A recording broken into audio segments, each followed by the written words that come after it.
तेजस्वी यादव अपने परिवार के 15 साल के कार्यकाल का वर्णन कर रहे होंगे केरल में। उनके परिवार ने बिहार को के पिछड़ेपन का जिम्मेदार रहा है। आज बिहार के अंदर अगर रोड एंड डेवलपमेंट है, सभी वो डेवलपमेंट के सारी काज नीतीश कुमार जी के नेतृत्व में हुए हैं। केरल में तो आरजेडी की कोई हैसियत नहीं है, कोई बिसात नहीं है, तो कम से कम बुद्धि समझ जो है तेजस्वी यादव को होनी चाहिए। हाँ, तेजस्वी यादव अगर अनपढ़ नहीं होते, जाहिल नहीं होते, तो बिहार को बदनाम करने की कोशिश केरल में जाके ना कर रहे हो। नमस्कार, आप देखना शुरू कर चुके हैं लाइव सिटीज को। मेरा नाम शेख है।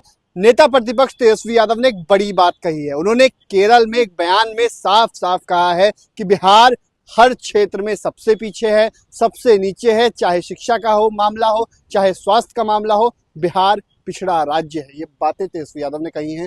क्या लगता है? हमारे साथ बातचीत करने के लिए बीजेपी के मीडिया प्रभारी दानिश इकबाल जी हैं। क्या कहेंगे तेजस्वी यादव ने जिस तरीके से बातें कही हैं? तेजस्वी यादव अपने परिवार के 15 साल के कार्यकाल का वर्णन कर रहे होंगे केरल में। जिस प्रकार से उनके परिवार ने बिहार को के पिछड़ेपन का जिम्मेदार रहा है, और तेजस्वी यादव आज खुद जो है विपक्ष के नेता के तौर पर बने रहेंगे कि नहीं बने रहेंगे, इसकी भी संकट उनके दल में उत्पन्न हो गई है। उनके विधायक उनके साथ नहीं है, इसलिए तेजस्वी यादव कुछ भी अनाप शनाप बोल रहे हैं। तेजस्वी यादव को याद होना चाहिए कि पिछले 15 साल का जो कार्यकाल उनके परिवार का रहा, आरजेडी के शासनकाल का रहा, उसमें बिहार सभी क्षेत्रों में पिछड़ा था। नीतीश कुमार जी के आने के बाद से 2005 से लगातार आज 2026 तक बिहार ने हर उन मापदंडों पर खरा उतरा है जो विकास के लिए निर्धारित है। आज बिहार के अंदर अगर रोड एंड डेवलपमेंट है, लॉ इंफ्रास्ट्रक्चर है, रूल एंड रेगुलेशंस है, एजुकेशन है, एयरपोर्ट्स हैं, सभी वो डेवलपमेंट के सारी काज नीतीश कुमार जी के नेतृत्व में हुए हैं। तेजस्वी यादव को नजर नहीं आ रहा है क्योंकि उनके जो चश्मे हैं उस पे अपहरण, अपराध और आतंक का साया सिर्फ दिखता है। लेकिन आज बिहार खुशहाल है, चाहे वो बिहार का किसान हो, युवा हो, महिला हो।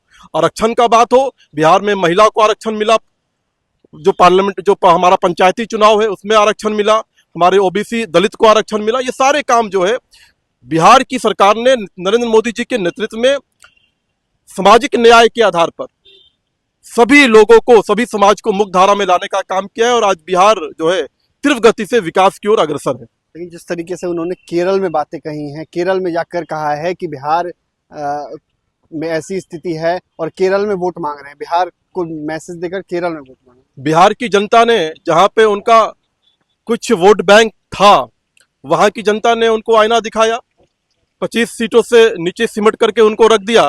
केरल में तो आरजेडी का कुछ भी नहीं है, केरल में तो आरजेडी की कोई हैसियत नहीं है, कोई बिसात नहीं है, इसलिए वो अपने शासनकाल 15 वर्षों का जो उनका लालू प्रसाद का शासनकाल है उसी का वर्णन कर रहे होंगे। आप लोगों ने गलत समझ लिया है। लेकिन बिहार को बदनाम करने की कोशिश की है तो वही है। ऐसे लोग जो बिहार को बदनाम करने की कोशिश करते हैं, उनका ये हमेशा से उनका ये विषय रहा है कि लगातार वो बिहार हो या महापुरुष हो, चाहे वो भीमराव अंबेडकर जी का अपमान इन लोगों ने किया, देश के संविधान का अपमान इन लोगों ने किया, और अब बिहार और बिहार वासियों का भी अपमान कर रहे हैं। बिहार की जनता ने इनका बदला लिया है चुनाव में, और आगे भी बिहार की जनता बखूबी इन सब चीजों को समझती है। क्या मैसेज कहेंगे तेजस्वी यादव को आप? नहीं, तेजस्वी यादव को कम से कम ऐसा आशा था कि वो लालू परिवार के साए से निकल करके, क्योंकि युवा पीढ़ी है, तो कम से कम बुद्धि समझ जो है तेजस्वी यादव को होनी चाहिए। लेकिन मुझे अफसोस के साथ कहना पड़ रहा है कि तेजस्वी यादव भी अपनी पीढ़ी दर पीढ़ी की जो समझ है, जो उनकी जाहिलपन है, अनपढ़ है, वो तो स्कूल तो गए नहीं, तो उसी विचारधारा को, उसी लेगेसी को लेकर के आगे बढ़ रहे हैं जो उनके परिवार ने उनको दिया है। बड़ी बात कही है, तेजस्वी यादव जाहिल है। हाँ, तेजस्वी यादव अगर अनपढ़ नहीं होते, जाहिल नहीं होते, तो बिहार को बदनाम करने की कोशिश केरल में जाके ना कर रहे होते।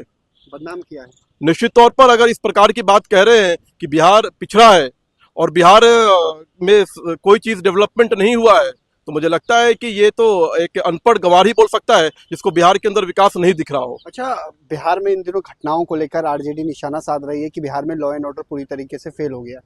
तो घटना घटित हुई है, दुर्भाग्यपूर्ण है, और सरकार ने जो है सभी घटनाओं के प्रति जो है संवेदनशीलता दिखाते हुए जितनी सख्त से सख्त कार्रवाई होनी चाहिए थी, कार्रवाई की है।